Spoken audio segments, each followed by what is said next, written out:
Duduk di sini lah. Tinggi kau tinggi. Oh, tinggi kan. Anggal ada. Sini, Dek. Nak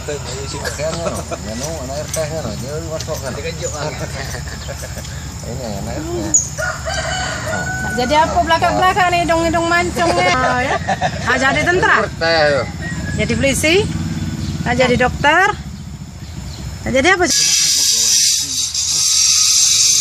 Dari ini tuh kartu BPJS itu berubat. Ada di mana? Ada ya. Ada. Buku nih. Siapa betul nih bidan nih? Oh, Ada. buku. Oh, itulah kartu BPJS itu namanya dapat. Apa kali makan? Amun umum itu biasanya. Satu kali. Kalau budak nih ada keruan. Kadang 3, kadang 4, kadang 5.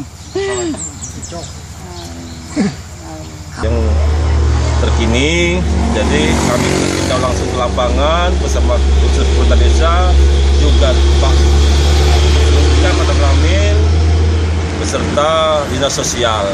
Dan saat itu juga kami secara spontan untuk membangun rumah ini secara swadaya kerjasama antara kami dan kecamatan juga dengan pemerintah desa.